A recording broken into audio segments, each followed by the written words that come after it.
आज आपके सवालों के जवाब देने के लिए हमारे साथ खास मेहमान है बीएनके सिक्योरिटीज के रचित खंडेलवाल। रचित, गुड आफ्टरनून, बहुत बहुत स्वागत है 18 नाउ स्वदेश पर। और सवाल जवाब से पहले मार्केट पर हम आपका व्यू जानना चाहेंगे। सेंसेक्स की वीकली एक्सपायरी है आज, और देखिए कल के सेशन में हमने देखा था कि आखिरी घंटों में बड़ी गिरावट मार्केट पर आई थी एक बड़ी खबर की वजह से, और आज जो है मार्केट का सेंटिमेंट्स काफी अच्छा दिख रहा है। फिलहाल निफ्टी के लेवल्स की बात करें तो 160 अंकों से ज्यादा की तेजी है, 24,048 पर निफ्टी कामकाज करता हुआ। बैंक निफ्टी के लेवल्स देखे 500 अंकों से ज्यादा की तेजी यहां पर भी है, 57,250 के लेवल पर फिलहाल बैंक निफ्टी बना हुआ है। इंडिया विक्स बड़ा उछाल कल के सेशन में देखा, लेकिन आज 10 से 10.5% तक की गिरावट इंडिया विक्स भी नजर आ रहा है, जो कि मार्केट की तेजी और रिकवरी को इंडिकेट कर रहा है। इसके अलावा तमाम इंडेक्स में भी हम अच्छी ही तेजी के साथ कामकाज होता हुआ देख रहे हैं। एफएमसीजी 1% ऊपर है, लेकिन आईटी पर थोड़ा सा प्रेशर नजर आ रहा है, हल्की गिरावट है। मेटल इंडेक्स की बात करें तो हल्की फुल्की तेजी यहां पर भी देखने को मिल रही है। फार्मा अच्छा परफॉर्म कर रहा है, 1% ऊपर है। पीएसयू बैंक्स की बात करें तो 1.25% की तेजी यहां पर भी देखने को मिल रही है।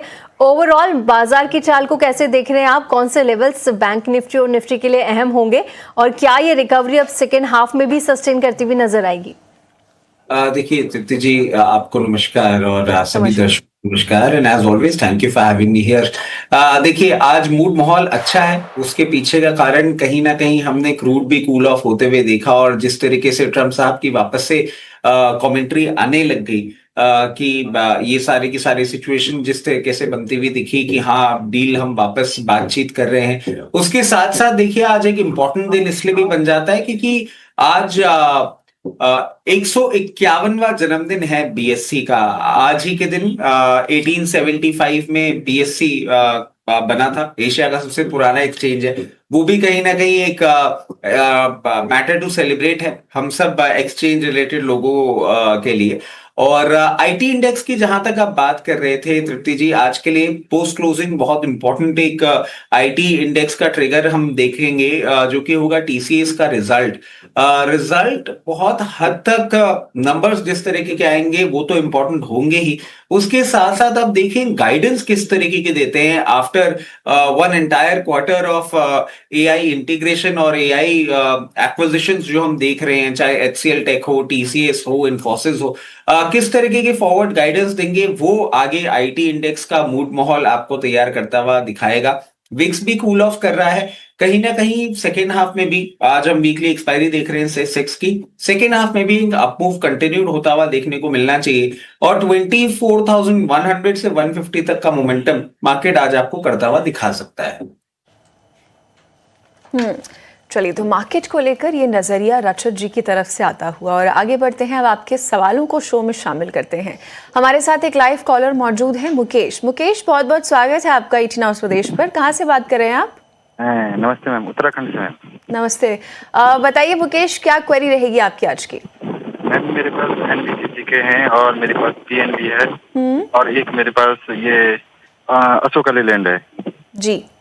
ठीक है, तो एनबीसी की बाइंग मेरी 36 रुपये की 1000 शेयर है मेरे पास, और पीएनबी की मेरी बाइंग है 37 रुपये की। ठीक है, और उसके मेरे शेयर हैं 800। ठीक है। अशोक लेलैंड है 85 की बाइंग। ठीक है, कितने शेयर्स हैं अशोक लेलैंड के? वो 600 है मैम। 600 शेयर्स हैं अशोक लेलैंड के। हाँ जी। ठीक है, दो स्टॉक्स पर आपको राय दिलवा देते हैं मुकेश जी, अशोक लेलैंड और एनबीसीसी। रचित जी, मुकेश जी की क्वेरी दो स्टॉक्स को लेकर है, और एनबीसीसी में इनके बाइंग लेवल्स इस वक्त आपको स्क्रीन पर भी दिखाई दे रहे होंगे।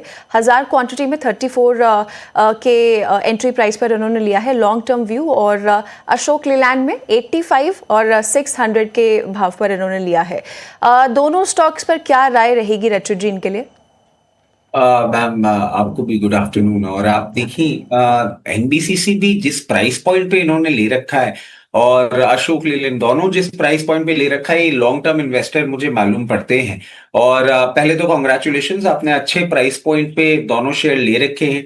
जिस तरीके से एनबीसीसी पोजीशनड है, आपने देखा होगा ऑर्डर बुक दिन ब दिन स्ट्रांग होती जा रही है, एग्जीक्यूशन भी गोइंग फॉरवर्ड हम इंप्रूव होते हुए दिखेंगे। अगर हम नंबर्स की बात करें तो 114 एनबीसीसी में एक लेवल है, आप जिस तरीके का टाइम होराइजन देखते हैं 114 एक बार इसको क्रॉस कर लेने दीजिए, उसके बाद आपको फर्दर अप मूव आता हुआ दिखेगा जो कि इसको 134 से 36 लेवल्स तक लेके जाएगा। उन लेवल्स में मैं जरूर आपको बोलूंगा कि जितना भी आपने इन्वेस्ट कर रखा है इसमें अराउंड 25% भी डिप्लॉय कर देंगे तो कैपिटल फ्री हो जाएगा। बाकी रिमेनिंग शेयर्स आपके फ्री रहेंगे, वो कैपिटल कहीं और डिप्लॉय करिएगा और इन स्टॉक्स को लॉन्ग टर्म के लिए आप मेंटेन भी कर सकते हैं। अशोक लेलैंड पे आपने अच्छे प्राइस पॉइंट पे ले रखा है, दो हायर लेवल से थोड़ा सा करेक्ट किया था जब इसके अपडेट्स आए थे नंबर्स के उसके बाद, बट गोइंग फॉरवर्ड मैं समझता हूं आपको नंबर्स भी ठीक होते हुए दिखेंगे और 178 से 224 लेवल्स तक आपको ये जाता हुआ दिखेगा। 178 को क्रॉस करने के बाद जब 224 लेवल्स पे जाए वहां पे चाहें तो थोड़ा सा प्रॉफिट बुक करिएगा और रिमेनिंग पोजीशन होल्ड करिएगा। बिल्कुल ठीक। तो ये सलाह एनबीसीसी और अशोक लेलैंड पर आती हुई आगे बढ़ेंगे और अगला जो सवाल है वो सोशल मीडिया के यूट्यूब के जरिए हमें मिल रहा है। विवेक वैद्य का सवाल है, मुथूट फाइनेंस के शेयर इनके पास 59 की क्वांटिटी है, 3,420 इनका बाइंग प्राइस है और इन लेवल्स पर जो इनका होराइजन है वो करीब 5 से 6 महीने का है। रचित जी, मुथूट फाइनेंस की बात करें तो आज यहाँ पर आधे % से ज्यादा की गिरावट है, इनके बाइंग प्राइस से थोड़ा नीचे आ चुका है। 3,420 पर खरीदा था, 3,059 के लेवल पर लगभग कारोबार करता हुआ 21,000 का नुकसान इन लेवल्स पर इन्हें हो रहा है। मुथूट फाइनेंस की चाल की बात करें तो एक महीने में बढ़िया रिकवरी दिखाई, तमाम जितने भी गोल्ड वाले स्टॉक्स थे उनमें हमने इस महीने में अच्छी तेजी भी देखी है। एक साल के रिटर्न की बात करें तो 15% से ज्यादा के रिटर्न यहाँ पर आए हैं क्योंकि 2025 बुलियंस के नाम था, बढ़िया रिटर्न यहाँ पर बना कर दिए। लेकिन यूएस ईरान के बीच फिर से वॉर थोड़ा सा जो है अनसर्टेनिटी चलती हुई नजर आ रही है। और देखिए सुबह के सेशन में हमने देखा था गोल्ड एंड सिल्वर के प्राइसेस काफी नीचे थे, लेकिन अब फिर से रिकवरी देखने को मिल रही है। क्या व्यू रहेगा 5 से 6 महीने का? इसके अलावा जितने भी गोल्ड बैक स्टॉक्स है क्या उनमें भी गोल्ड सिल्वर के प्राइसेस में तेजी के साथ अच्छी तेजी नजर आ सकती है? इस पर भी एक राय रखिएगा। देखिए तृप्ति जी, गोल्ड फाइनेंस कंपनीज जो हैं आप देखिए इन पे ना अभी लेटली बहुत प्रॉब्लम्स आ रही हैं और ये हम क्यों बात कह रहे हैं, जैसे कि अभी आप कमेंट्री में बता भी रहे थे कि कहीं ना कहीं कूल ऑफ की है गोल्ड की प्राइसेस। उसके साथ साथ आप देखें कि आरबीआई के रेगुलेटरी फ्रेमवर्क्स में बहुत ज्यादा चेंजेस भी होते रहते हैं, जिससे कई कबार ये इनके लिए एडवांटेज की ओर पे भी काम करता है और कई कबार एक डिसएडवांटेज भी बनता हुआ दिखता है। अगर हम मुथूट फाइनेंस की अभी बात करें, इनको मैं सबसे पहले एक चीज कहूंगा आपके लिए बहुत इंपॉर्टेंट बन जाता है स्टॉप लॉस, जो कि बनता हुआ आ रहा है 2910। और ये मैं क्यों बोल रहा हूं, चार्टिकल पैटर्न्स पे आप देखेंगे डबल बॉटम 2910 2890 लेवल्स पे ये बनाता हुआ दिखा है और अगर इन लेवल्स को ये तोड़ता है और सस्टेन मूवमेंट करता है डाउन साइड की ओर तो आपको पेन पॉइंट बढ़ता हुआ दिखेगा और हो सकता है 2460 लेवल्स तक ये चला जाए। अब ये बात हो गई स्टॉप लॉस की, तो बात कर ली जाए टारगेट्स की भी। टारगेट्स आपने जिस प्राइस पॉइंट पे ले रखा है, मैं आपको एक ही चीज कहूंगा, इसका 200 मूविंग एवरेज है 30 to 44 लेवल्स का। इसके ऊपर जब सस्टेन मूवमेंट करेगा तब आपको एक अच्छा मूवमेंट देखने को मिल सकता है। 3480 और 3480 के बाद आपको 3800 लेवल्स तक जाता हुआ दिखेगा, वहां पे चाहें तो एक बार एग्जिट आप प्लान कर सकते हैं। ऑलराइट, तो मुथूट फाइनेंस पर ये सलाह और स्टॉप लॉसेस एंड टारगेट्स भी आपको बता दिए गए। चलिए रुख करेंगे जीएम ब्रूरीज का, क्योंकि नतीजे आ गए हैं इसके और जो नतीजे आए हैं मुनाफे में भी बढ़ोतरी देखने को मिली। 26 करोड़ से बढ़कर 38 करोड़ रहा ईयर ऑन ईयर बेसिस पर। एबिडा 30 करोड़ से बढ़कर 47 करोड़ पे आता हुआ नजर आया और अगर आय की बात करें तो यहाँ पर भी बढ़ोतरी ही देखने को मिली। 169 करोड़ से बढ़कर करीब 202 करोड़ पर यहाँ पर ईयरली बेसिस पर इनकी रेवेन्यू आते हुए नजर आए। नंबर्स तो रचित यहाँ पर अच्छे ही नजर आ रहे हैं, लेकिन जीएम ब्रूरीज के शेयर में थोड़ा सा ऊपरी स्तर से नीचे की तरफ जाता हुआ दिखा। करीब फिलहाल 2 से 2.5% की तेजी थी, लेकिन वो नीचे जाते हुए दिख रही है। कैसे देख रहे हैं आप नंबर्स को और आगे की चाल कैसी देख रहे हैं, क्योंकि एक महीने के ऊपरी स्तर पर जाता हुआ इस बार हमने शेयर देखा है इस महीने। देखिए जीएम ब्रूरीज के लिए मैं एक चीज कहूंगा, आप देखें कि लेटली बहुत ज्यादा कोई अच्छा परफॉर्मेंस नहीं आता हुआ दिख रहा है और इसके पीछे मैं आपको कारण बताऊं, क्योंकि जीएम ब्रूरीज को अगर आप देखें तो Indian made foreign liquor space में ये एक बहुत इंपॉर्टेंट अपना पोजीशन करके रखते थे और महाराष्ट्र एरिया में भी इनका एक अच्छा पोजीशन है, डाउन साउथ में भी अच्छा पोजीशन है। लेटली पिछले 2 से 3 क्वार्टर में हम जिस तरीके का अंडर परफॉर्मेंस देख रहे हैं, ये रिजल्ट्स भी कोई बहुत ज्यादा अट्रैक्टिव नहीं लग रहे हैं। और चार्ट क्योंकि जो पहले के इनके परफॉर्मेंस होते थे उसके कंपैरिजन में पिछले 4, 5, 6 क्वार्टर्स में परफॉर्मेंस उस तरीके का नहीं आता हुआ दिख रहा है। दो चार्टिकल पैटर्न्स पे आप देखें अपने 200 डे मूविंग एवरेजेस के ऊपर मेंटेन तो कर रहा है, बट जैसा कि हम बता रहे हैं कि बहुत लंबा अंडर परफॉर्मेंस है। एक बहुत इंपॉर्टेंट सप्लाई पॉइंट बन जाता है 1060, जिसको मल्टीपल टाइम्स टेस्ट करके आ चुका है इन द करेंट ईयर। 1060 के ऊपर जब तक ये मूव नहीं करता हुआ दिखाता तब तक आपको फ्रेश मोमेंटम अपसाइड की ओर नहीं दिखेगा। 1060 back by any good news या मार्केट में लिक्विडिटी और मार्केट इंप्रूव होता है उसके तहत अगर आपको देखने को मिलता है तो उसके बाद आपको ये 1260 लेवल तक जाता हुआ दिखेगा। जब तक ऐसा नहीं हो रहा तब तक कोई बहुत ज्यादा उम्मीदें नहीं करनी चाहिए।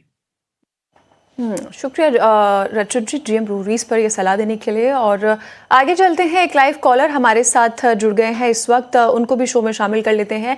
संजय चौहान। संजय जी बहुत बहुत स्वागत है आपका 89 स्वदेश पर, पूछिए क्या क्वेरी है। धन्यवाद जी। मेरे पास वेदांता के 300 शेयर है और परचेज प्राइस है 316। ठीक है। और होल्ड 2 इयर्स का होल्डिंग टाइम है। ठीक है, आप 2 साल तक और होल्ड कर सकते हैं। हाँ, ऐड कर सकते हो और कभी और नीचे जा सकता है। ठीक है, संजय जी आपको राय दिलवा देते हैं। रचित जी वेदांता को लेकर क्वेरी है इनकी, 300 शेयर्स हैं इनके पास वेदांता के और 316 इनका खरीद भाव है। अगले 2 साल तक होल्ड कर सकते हैं और साथ ही में एड ऑन को लेकर भी पूछ रहे हैं। और हम वेदांता के चार्ट्स देख रहे हैं, देखिए अप्रैल के एंड में जो एक शार्प फॉल आया है वेदांता के शेयर प्राइस में, वहां से रिकवरी कुछ खास हो नहीं रही है। ऐसे में इनके लिए क्या सलाह रहेगी? इनकी बाइंग लेवल्स के आसपास आता हुआ नजर आ रहा है आपको स्टॉक? नहीं, बिल्कुल। देखिए जिस तरीके से पूरा का पूरा डीमर्जर हमने प्ले होता हुआ देखा और वैल्यू अनलॉकिंग बहुत अच्छी होती हुई दिखी। अब इस पर्टिकुलर स्टॉक की अगर हम बात करें तो हायर लेवल से, मतलब आप देखें जून में मई एंड में अराउंड 360 लेवल्स पे चल रहा था, उसके बाद आपने इसको करेक्टिव फेज में देखा है। मैं इनको एक चीज बोलूंगा, आप अगर एवरेज करने की सोच भी रहे हैं तो थोड़ा सा समय और दें। और इसके पीछे का कारण 273 ऑड लेवल्स पे चल रहा है। जब तक ये 292 लेवल्स, और अभी ऐसा लग भी रहा है कि 292 लेवल्स के नीचे ही बहुत हद तक आपको मेंटेन करता हुआ दिखेगा।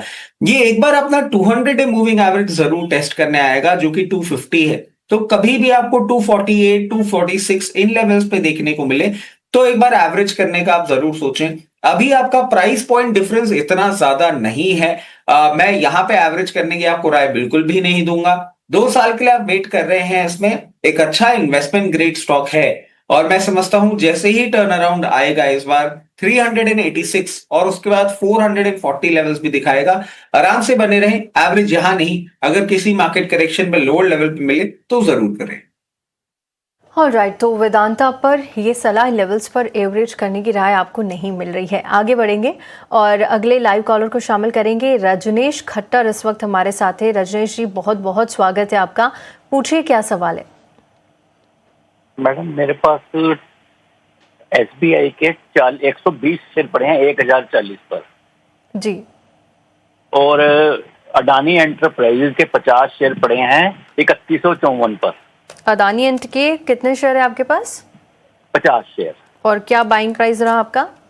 3154। 3154। ओके, ठीक है। और नजरिया क्या लेकर? 2-3 महीने के लिए होल्ड मैं कर सकता हूँ। थोड़ी सी उसकी सलाह दीजिए मुझे, क्या करना चाहिए।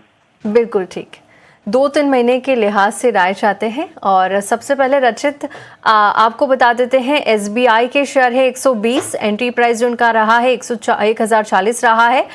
इसके अलावा अदानी एंटरप्राइजेस के 50 शेयर ये बता रहे हैं और करीब 3154 इनका बाइंग प्राइस रहा है। SBI के लेवल्स की बात करें तो इनके बाइंग प्राइस से थोड़ा आसपास ही 1025 पर फिलहाल कारोबार कर रहा है, लेकिन फरवरी में रिकॉर्ड हाइस पर SBI पहुंचा था। तो सबसे पहले 2 से 3 महीने में क्या आपको लग रहा है कि SBI में फिर से रिकॉर्ड स्तर नजर आएंगे? लॉन्ग टर्म के लिहाज से भी राय रखिएगा क्योंकि काफी सारे निवेशक हैं SBI में, हमारे भी जितने भी हमारे दर्शक हैं उनमें से।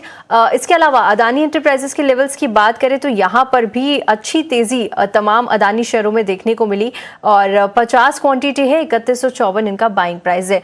2 से 3 महीने के लिहाज से क्या सलाह होगी इन दोनों ही शेयरों पर? देखिए, एसबीआई की पहले हम बात कर लेते हैं और आप देखें कि अभी एक अपडेट भी आया था कि एसबीआई म्यूचुअल फंड का आईपीओ आप एक्सपेक्ट कर सकते हैं। इन्होंने डीआरएच भी फाइल कर दिया है और जितना अपडेट मिला है ये कंप्लीट ओएफएस आपको होता हुआ दिखेगा, जिससे वैल्यू अनलॉकिंग भी होगी और कहीं ना कहीं लिक्विडिटी भी स्टेट बैंक ऑफ इंडिया में आपको अच्छी बढ़ती हुई दिखेगी। तो बैंकिंग स्पेस आप देखें, अभी एक अच्छे रनअप के बाद प्राइवेट बैंकिंग स्पेस एक ज्यादा बेटर मोमेंटम करता हुआ दिखा रहा है in comparison to PSU banks.